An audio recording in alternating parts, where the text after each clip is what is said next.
Welcome to the Week 4 edition of the NFL Survivor Pool. Week 3 basically went according to plan. There were 16 games played. The favorites by and large won. Denver still does not have a single sack on the season, and the Miami Dolphins continue to lose by 3 touchdowns or more.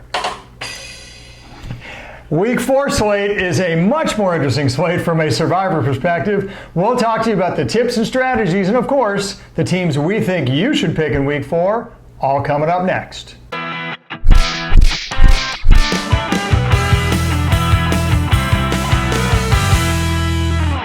Hello everyone, I'm Gary Kurtzman. And I'm Eric Lee. We are the Fantasy Football Consultants. And Gary, I know what everybody's thinking out there. This Survivor thing is easy. Just pick whoever Miami's playing. I am telling you, it happens. It happens every year. The upsets are coming. It always happens. I can't tell you for sure when or where, but they are coming. Eric, the NFL has been around for how many decades now? There's been one 0-16 team. One. So it's the odds of it being this year are next to 0. Yes. So let's talk a little quickly about our Survivor pool. It started with 423 people. And out of all those people, we have 158 who are gone. Even with the mulligan, they either made 2 incorrect picks or an incorrect pick and then forgot to pick. So it's been cleaned out. There's only 265 that are alive. Of that 265, 94 have a strike. A lot of people entered in week 2. Yeah. So they have that strike. So what we're going to do is we'll refresh the table. I feel compelled to remind people the cutoff time for putting in picks is Sunday morning, 10 o'clock. It is not Sunday morning at 10:01. It is not Sunday morning at 11:59. It is, even if you're picking an afternoon game, please do not wait to put in your picks until 12:30 or shortly before 1 o'clock. And all those times are Pacific Standard Time. All those times Pacific Standard Times. We start the compiling at 10 o'clock. It takes us a while to create the tables. There are 400 entries. There's still 250, whatever. Should have been paying attention of how many people who are surviving still survive. But the point is, 10 o'clock Sunday morning. Thank you. All right, Gary, let's take a look at week 4. Kansas City's favored by 6 points. They're playing at Detroit. New England hosting Buffalo, 6 points. Indy, 6.5 over Oakland. The Rams hosting Tampa Bay. That's a 9-point. And the only double digit of this week are the Chargers hosting Miami, 16-point favorites. So that New England game is at Buffalo. If you are in one of those massive pools where you have to do double picks in the last 4 or 5 picks, look at Denver. Denver may never be a favorite again for the rest of this year. They're 3-point favorites over Jacksonville, and Jalen Ramsey is claiming he's sick and he's not going to practice all week. We'll see if he plays. If he doesn't play, I think Denver can be an intriguing pick. I'm not going there in our pick because I have a better one. All right, there you go. Well, let's start. Speaking of better picks, let's start off with Kansas City, playing guest, being hosted by Detroit. So that's a 6-point favorite. And, honestly, seeing a road team be favored by more than 5 points is a rarity in the NFL. It takes a mismatch, folks, and that's exactly what you got here. Look, I could tell you the stats. I'll bet you most of you already know them. Kansas City has the second best offense in football. That's a funny thing to say, actually, isn't it? Boy, Baltimore fans are smiling right now, knowing that Kansas City's been knocked off its perch and is no longer the top offense. But it is still the second best offense in the NFL. Give them time. One of the best. Frankly, Baltimore has played 3 very bad pass defenses. It's a generational offense, folks, and I think everybody knows that. Detroit, of course, has a bottom 10 defense, just like they did last year. Just like they did the year before, too. Hey, we like consistency in the NFL. That's the way the game script is going to go. Kansas City is going to jump out on top of Detroit because, let's face it, by the end of the second quarter, they have jumped out on every team by double digits that they've played. I don't see that changing in Detroit, but the problem is Detroit doesn't have the firepower to come back in this game. I think that's the way the game flow is going to go. It's interesting. Kansas City outscores its opponents by 12 points a game. Detroit actually outscores its opponents, but by 2 points a game. So you take a look at the records and you say, oh, wow, hey, look, I got teams with identical record. They're both doing really well in the NFL. Geez, when's the first team going to lose? Don't be fooled by Detroit's record. Look at who they've played and look at how healthy they were, especially in the Philadelphia game when they played them. Detroit has basically played its opponents on even par. Kansas City has the best plus-minus of 12 points in the league. It's as simple as Kansas City's going to jump out in front. Detroit doesn't have the firepower. Kansas City wins this running away. Yeah, so we take a look at this, and like you said, they're two undefeated teams. But I'd say the Detroit is a paper tiger, or should I call them a paper lion? They're not a strong team. Look what they've done this year. They've tied Arizona, which is an embarrassment now, as you see, so far. So they're 2-0-1. They've tied Arizona. My gosh, they beat an overrated LA Charger team, and they lost to the Philadelphia. They beat the Philadelphia Eagles, who, my gosh, didn't have almost all their wide receivers playing. So not only that, but the Chargers didn't have the number 2 wide receiver, the number 1 running back, and they're all pro strong safety. I mean, they just haven't played a good team at full strength or even close to it. So the reason I'm not going this, I'm pretty confident Kansas City is gonna win this game, but it's the future value again. Future value for Kansas City. There are 3 significant games, including next week when they're home to the Colts, where you probably would want to pick Kansas City. Save them. Or they face Oakland later on this year or Denver later on this year. Speaking of future value. Eric, what's the next game? Well, the next game is New England at Buffalo, and here we go again. We've got 2 undefeated teams facing each other, New England, Buffalo. And again, I'm going to say, be careful with Buffalo. They have beaten Cincinnati and the 2 New York teams. It's a tough schedule right there, man. Hey now. Those teams have a combined record of 1-8. They should be 0-9 if the Tampa Bay kicker knew how to kick a field goal late in the game. Look how easy he thinks it is. So Buffalo, it is easy. It was a short field goal. I do think New England's going to win. But it's like one of my friends who has a dog who every time he comes close to something he doesn't want him to touch, and he says, leave it. I'm telling you guys, if you're thinking about picking New England, leave it. Week 6, huh? Yes, we've been saying week 6 for several weeks. Now it's even bigger, Gary, because they play the Giants, and the Giants do not have Saquon Barkley and won't have Saquon Barkley in that game when they host the Giants. There are even other games late in the season to want to save New England. Don't pick them this week. No, that's right. Save for week 6. Week 6 is going to be a tough week, folks. You are going to really, really wish you had New England versus the Giants if you would pick New England earlier. Okay, so next game on the slate, Indy versus Oakland, 6.5 points. Look, Indy scores more than a touchdown per game than Oakland does. That's a big spread in the NFL. Scoring more than 7 points per game than another team is a huge spread. Oh, and by the way, Indy's defense is top 10. Oakland's defense is bottom 5. That's how big the talent spread is between these two teams. Now, I know what you're saying. Indy may or may not, but they may be without T.Y. Hilton. And they are, That's a big deal, Gary. They're, of course, certainly without Andrew Luck. They'll be without Andrew Luck all season. So how do you trust a team that doesn't have its, let's just go ahead and call a spade a spade. It's top two weapons. It's as simple as Oakland hasn't played well against any offense all year. Now, they won in week 1 as a surprise in what turns out to be against a weak opponent. But the reality is this. Oakland had the worst defense in football last year. They're bottom 5 this year. They were bottom 5 2 years ago. And you know what? When you go back and you look at Oakland's games against mediocre defenses, they just seem to play up or down to the level of their opponent. Oakland rarely, twice all last year, and they're going the same trend this year, right? Play close to even bad teams. So the point being is this.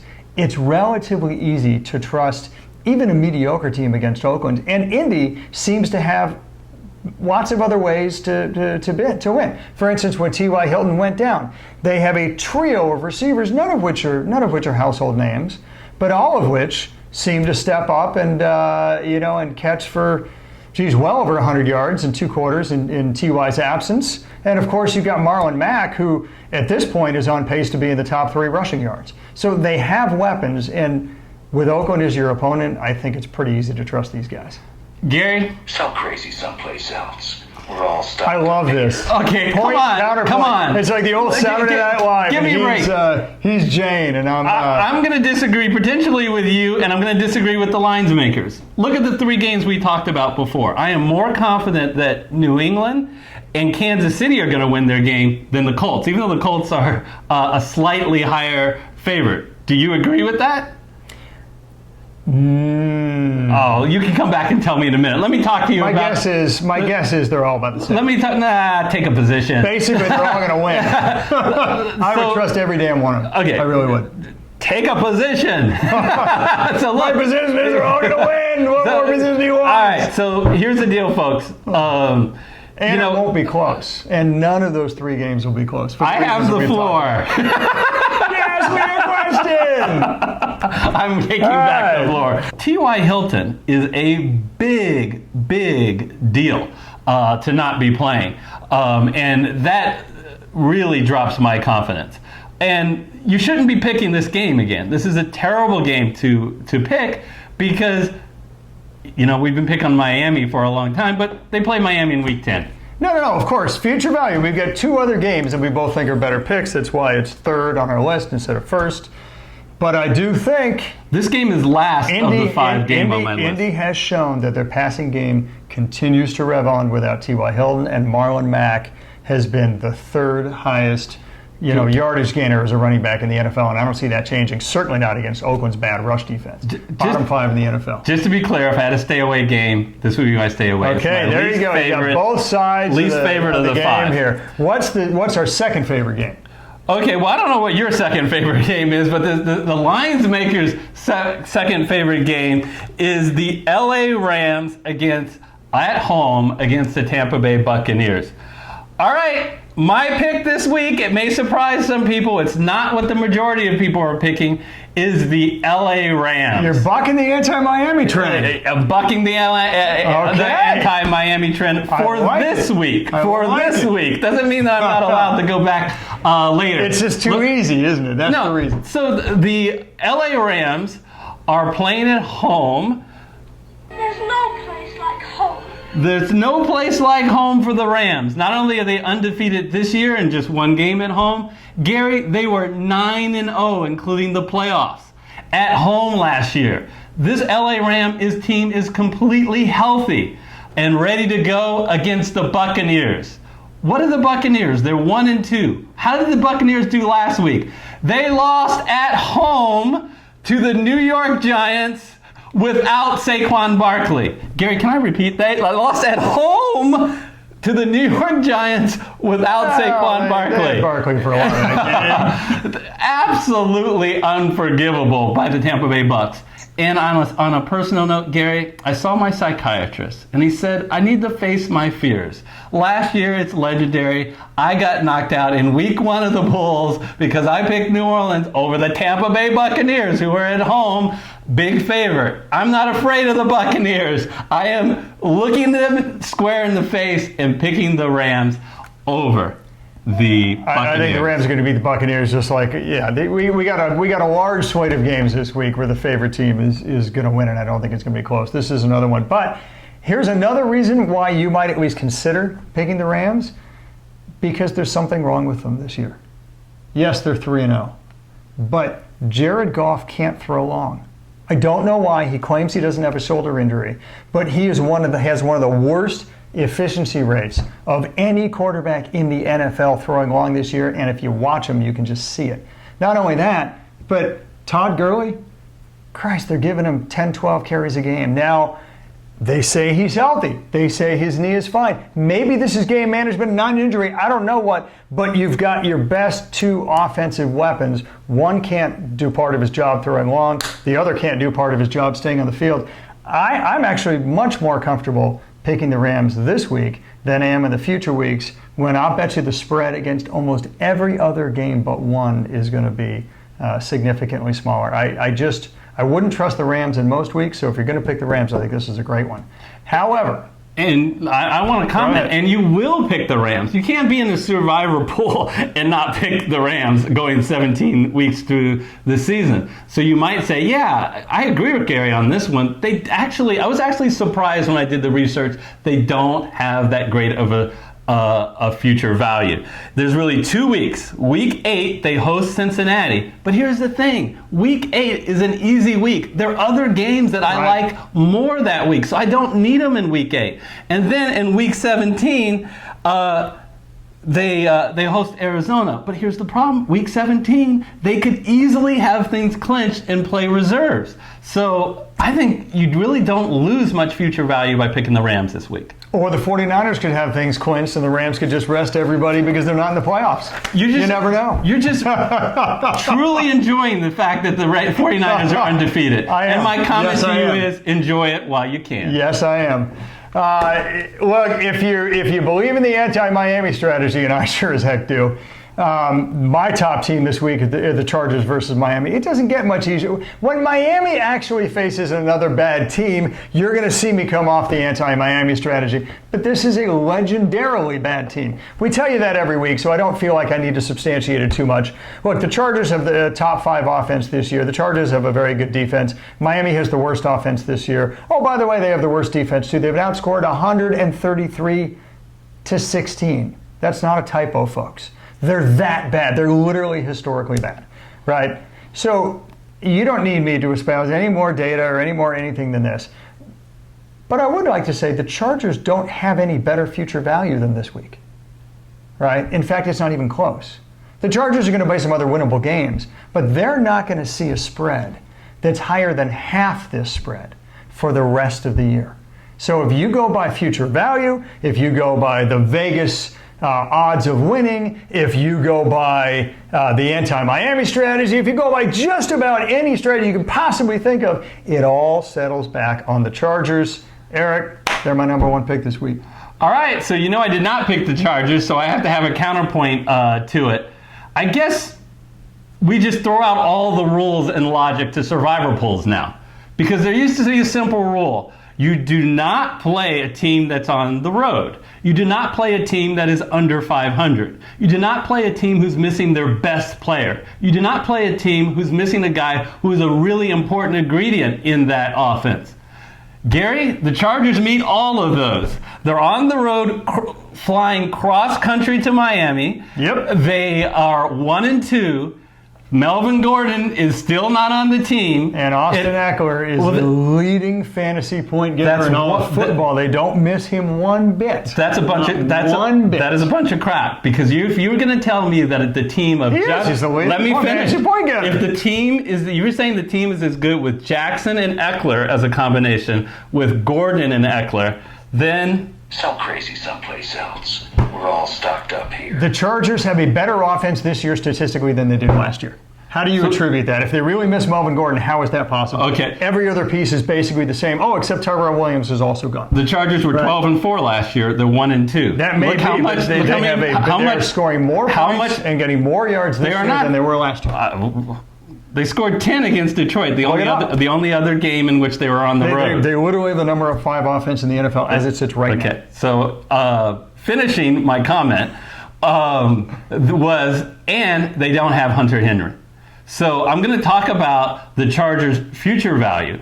And I think it's important when you look at survivor pool, it's not just enough to look at the spreads. You have to look at the specific week. And I want to call your attention to week 16.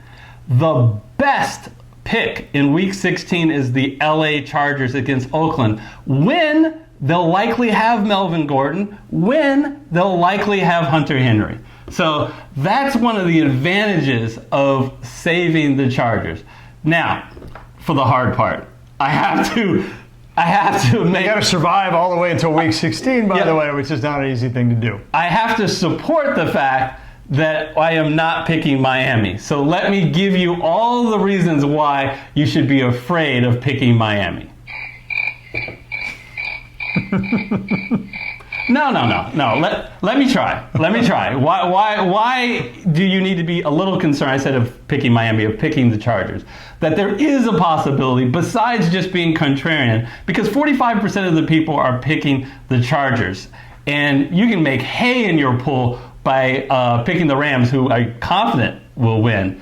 And if somehow the Chargers lose with all of those people. So what is my argument that the Chargers could potentially be upset? I'm not going to say that I think they will get upset, but what's potentially? Besides the fact that Miami's played better each game, it's not very hard not to play better than that first 59-10 loss. But look at last week, Gary. It may surprise you or surprise people that the Miami Dolphins went in and played the undefeated Dallas Cowboys and outplayed the Cowboys in the first half. Now, it was 10-6, so they were behind at halftime, but the Dolphins outgained the Cowboys. They led the Cowboys in time of possession. It was only because they bungled 3 times deep into Cowboy territory. A fumble inside the 10, a missed field goal, and a time where they looked like they had a touchdown and the ref just disagreed and they had to settle for a field goal. So we have seen some life from the Dolphins. I think I'll rest on the facts. They're the worst offense in the league this year and the worst defense in the league this year. The Chargers have the number 5 offense with or without Hunter Henry and Melvin Gordon. What are you going to do in Week 16? I will hope I survive to Week 16 instead of betting my survivor life in Week 4. I'm telling you, I think that's a mistake this year where we haven't had many upsets. I do think you need to start preparing for Week 16 because I think in a lot of leagues it will get down to Week 16. So he feels pretty seriously about this. I think you should pick the Chargers. He gave a compelling argument for picking the Bucs. You guys, as the viewers, make the call. Looking at our expert panel, it is across the board saying the LA Chargers over Miami. I'm the lone wolf there. So Gary, let's take a look at the mailbag. Mail call. Gather around, everyone. Well, let's see what's in the mail. What's this? A letter for me. All right, what do we got? Big Daddy Euchre wrote on the YouTube comments, I really like all of your content. I'm a big fan of the survivor polls, but they are not easy. Trying to determine a workable definition and calculation for future value is a key. I agree. I not only listen to your comment to validate my current picks, but to continue to modify and enhance my methods for survivor play. So thank you. Well, thank you, Big Daddy Euchre, and thank everybody who's watched our content. Look, we're buddies. Don't worry about it. But I think it is good and healthy that you guys hear competing opinions and then make your own decision. Let's just take a moment to remind the viewers that we do other things other than the survivor pool. The first thing that I want to mention really briefly is that some of you play season-long fantasy leagues. And if you do, the waiver wire is the absolute key to winning your fantasy Super Bowl. It's great to have a great draft, but if you can't augment that lineup with waiver wire throughout the season, you are not going to win your Super Bowl. Everybody who plays season-long leagues knows this. So do we at Fantasy Football Consultants. That's why every Monday we use the same modeling that we use to pick the survivor picks and to pick the daily fantasy sports lineups for the waiver wire to project the top 5, typically 5, waiver wire picks for each week, and we have that up on our site with all the analysis as to why we think these players are going to continue to do well in the future. We have it out by Monday afternoon at the absolute latest. Very timely for you to read it and hit the waiver wire. So please go to our lineup at fantasyfootballconsultants.net and check it out. Gary's being modest. He does a really good job of finding them. He tells you what the ownership percentage is in Yahoo leagues, and he's only picking people who are less than 50% owned. So it's something you do not want to miss. We don't do an actual show on waiver wires, so you got to remember to go to our website, fantasyfootballconsultants.net, to hear all about it. Also, we do daily fantasy football, and we don't want you to miss it. If you have never done daily fantasy football, I challenge you. Very low stakes. They have contests that are 25 cents. And it's fun. It's fun. I mean, come on, we're all here because we love football, right? Yeah. So it's just another avenue to show your love for the game. in case you have Saquon Barkley or Antonio Brown. It only costs you 1 week. Your team is 0-3. You might want to think about rooting for a different group of guys. Yeah. Or pick up Wayne Gallman. So if you are going to play daily fantasy football, you do not want to miss our 9-class masterclass series with all the tips and tricks and strategies to be successful. You can't win every week, but if you consistently use these strategies, the odds are heavily in your favor to win more times than you don't in cash games. So we put that up on the screen. As well, we do shows on FanDuel and DraftKings pricing each week. They're all on the screen. They're all over. Click on whichever one you like. Until next time, we will be happy to see you then. See you then.